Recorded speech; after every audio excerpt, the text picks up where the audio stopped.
On April 18, 1942, 16 U.S. Army Air Force medium bombers embarked on a dangerous mission. The Doolittle Raid, 30 seconds over Tokyo, is famous. It is the subject of numerous books and at least 6 different motion pictures. But those books and movies tend to focus on the pilots of those Army Air Force bombers.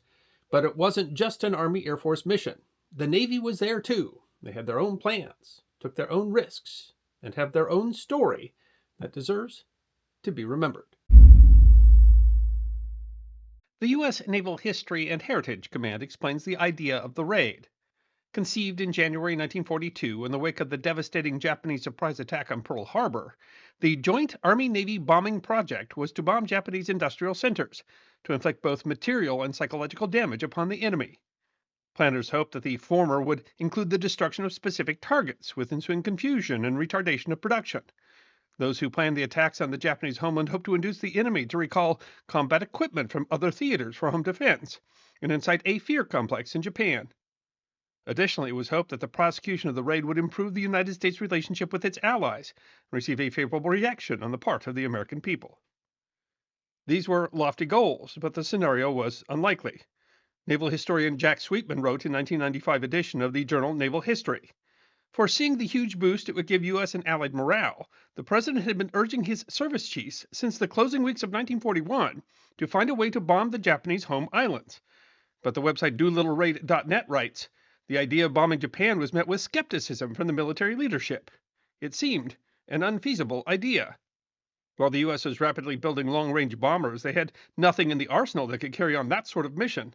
As Sweetman explains, the enemy homeland was far out of range of the nearest known U.S. base. That suggested the attack be carried out by the Navy, an alternative that was just as unlikely, as the Navy History and Heritage Command writes. The problem for the Navy in responding to Roosevelt's demands was that no one in their right mind wanted to take any of the Navy's precious fruit carriers and bring them within the necessary 200 nautical miles to strike the Japanese homeland, which would also be well within the range of hundreds of Japanese bombers. Bombers of the U.S. Army Air Forces could not reach the Japanese home islands from any available base, whereas using the shorter-range single-engine bombers of the Navy would be a virtual suicide mission for the Navy's indispensable aircraft carriers. The solution, using U.S. Army Air Force bombers flown from Navy carriers, came from a surprising source. Captain Francis Lowe was a 1915 graduate of the United States Naval Academy. While his first assignments were aboard the battleship Connecticut and the cruiser Montana, the Naval History and Heritage Command explains that in the early part of his illustrious career, he was designated a submariner and commanded the submarines D3, O9, L1, L2, S12, and served on the staffs of Commander Submarine Division 5 and Commander Control Force during and subsequent to World War I. At the outbreak of war, Lowe, whose swimming ability had earned him the nickname Frog, was on the staff of Admiral King, Chief of Naval Operations. His role was Assistant Chief of Staff for Anti-Submarine Warfare. Lowe was not an aviator. In a career of assignments, he had never served aboard an aircraft carrier. But inspiration struck him as he was leaving Norfolk, Virginia on January 10, 1942. DoolittleRaid.net writes, while Francis Lowe's plane was getting prepared to leave for Washington, Lowe looked out the window at the outline of an aircraft carrier painted on the runway used for training fighter pilots in short carrier takeoff and landings. He also saw U.S. Army Air Force bomber planes practicing bombing targets from low altitude. The thought flashed through Lowe's mind that if such bombers could take off from an aircraft carrier, they could bomb Japan. It was definitely an out-of-the-box solution. Air Force medium bombers had much better range than the single-engine planes of the Navy. If they could launch from an aircraft carrier, they could reach Japan from a much longer and safer distance. But the naval officer, whose experience was much more tied to what was below the water than what was above it, wasn't sure the idea could work. DoolittleRaid.net writes, I think I have an idea, Lowe said to his superior. Lowe presented his plan to his Chief of Staff, Admiral King. Lowe wrote by hand and at the request of the Admiral a 30-page scenario of how he saw things and how the attack was to be carried out. The Naval History and Heritage Command writes, Admiral King broached the idea with Chief of the U.S. Army Air Force, General Hap Arnold, who liked it. Arnold assigned Lieutenant Colonel James Jimmy Doolittle, who already had a reputation as a daredevil flyer, to lead the mission. Doolittle determined that the new twin-engine B-25 Mitchell bomber, which had yet to see combat, specifically modified to save weight and increase range, was best suited for the mission. It was a risky plan by any measure. The fleet would require risking 2 of the Navy's precious aircraft carriers, ships that were all the more valuable given the losses of capital ships at Pearl Harbor. The Hornet, having just been commissioned and finishing sea trials, carried 16 bombers, would have to stow its own air arm below deck, essentially rendering the carrier defenseless and blind. A second carrier, USS Enterprise, would be there to provide air cover. DoolittleRaid.net writes, what was not disclosed with Doolittle but was understood by all was the tremendous risk that the Navy was taking with this mission.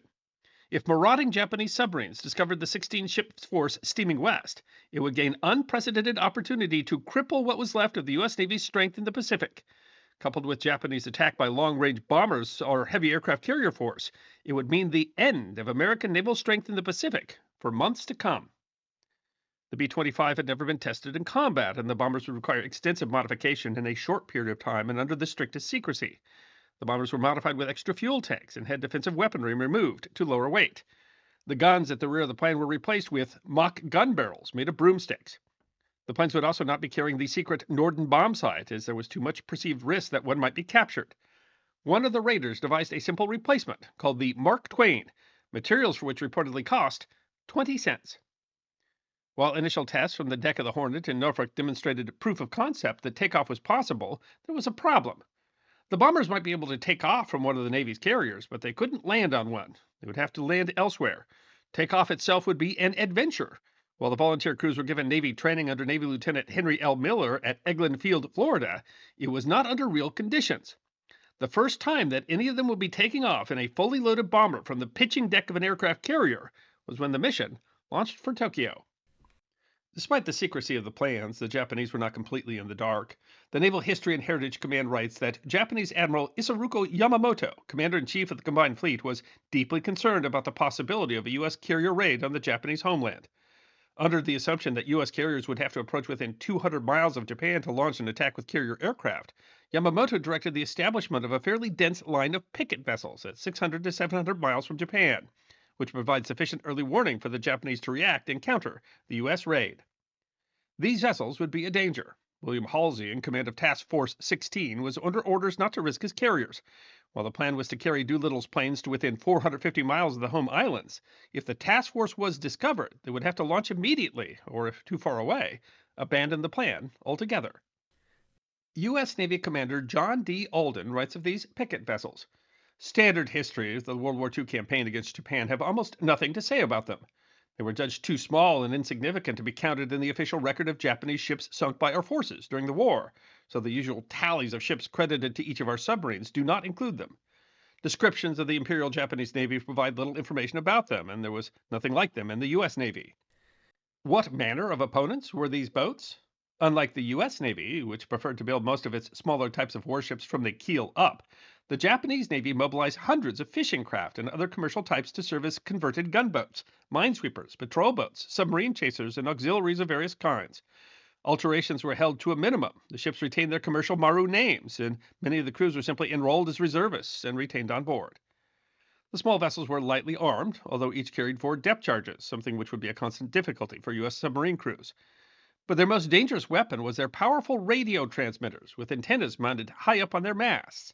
As the Japanese Navy had significant air assets at their disposal, these little ships posed a significant risk to the entire raid, and those fears were realized on April 18th, while the fleet was still some 650 miles from the home islands. The first indication was a radar contact. Military historian Dwayne Schultz writes in his 1988 book The Doolittle Raid that Halsey immediately turned the fleet, but was not sure if the vessels had seen them in the poor weather. Schultz writes, they had lost 4 hours and were more than 40 miles farther from the launch point than they should have been. Launch time was less than 11 hours away, and they had to cover more than 200 miles of open sea to reach it. At daybreak, Halsey launched 3 scout planes from the Enterprise. The weather was, Schultz writes, rain squalls, strong winds, and 30-foot waves. One of the planes might have been spotted, but it was a moot point. Schultz writes that at 7:44, lookouts on the Hornet sighted a fishing boat at 10,000 yards. If lookouts could spot such a small craft, surely the Japanese aboard her would have no difficulty seeing the much larger ships of the task force. While the task force had included 8 destroyers, vessels well equipped to deal with the small vessels of the Japanese picket, Halsey had sent them back with the fleet oilers the day before. Still, the 2 carriers were escorted by 3 heavy cruisers and the light cruiser USS Nashville. The Naval History and Heritage Command writes, although presumed to be a fishing boat, Halsey wanted to take no chances, and the light cruiser USS Nashville was ordered to sink the little vessel immediately. The War Diary of the Nashville reads, "At dawn, the Nashville was steaming in company with aircraft carriers Enterprise and Hornet and cruisers Northampton, Salt Lake City, and Vincennes. At 0741, an enemy ship was sighted bearing 350 relative at distance of about 10,000 yards. At 0752, received orders from Admiral Halsey to attack vessel and sink same. Open fire with main battery, firing salvo at a range of 9,000 yards." But the fight was more difficult than it would appear. Schultz quotes a sailor aboard Hornet. "This was real warfare. The big guns were booming, and it looked as if the whole side of the cruiser was on fire. But the target was very small, and the cruiser had difficulty getting in range." Schultz quotes an officer aboard Hornet. "There were heavy swells, and the picket boat was going up. It would be on top of a swell, and then it could be seen, and then it would be down, and you couldn't see a thing except perhaps the top of its mast. The splashes were all around it, but it was still there." Planes from Enterprise became involved. The Naval History and Heritage Command writes, "in a series of actions often overlooked when compared to the B-25 raids." The vessel was the tiny No. 23 Nito Maru. The History and Heritage Command writes, "At 928 6-inch rounds later, and emptying the magazines of several F-4F Wildcat fighters on strafing runs, the Nito Maru finally went down, but not before hitting an SBD Dauntless with machine gun fire, which forced the U.S. plane to ditch." The crew of the Dauntless was rescued by the Nashville, but the mission was in trouble. Schultz writes, "The bombardment had lasted 29 minutes. During those 29 minutes, the situation of the task force had grown increasingly tenuous." Sweetman writes, "Security had been compromised. In a discussion of what to do in such a situation, Halsey and Doolittle had decided that if their mission remained feasible, they would launch at once. At 0820, Doolittle started the lead B-25 down the 467 available feet of the Hornet's deck on a 625-mile flight to Japan. The last Mitchell clawed its way into the air exactly an hour later." Meanwhile, the Japanese fleet was gathering. They had plenty of assets available. Schultz writes, "Rear Admiral Matomi Ugaki, Yamamoto's chief of staff, responded at once to the American threat by issuing Order No. 3, a contingency plan to repel an American fleet off the coast.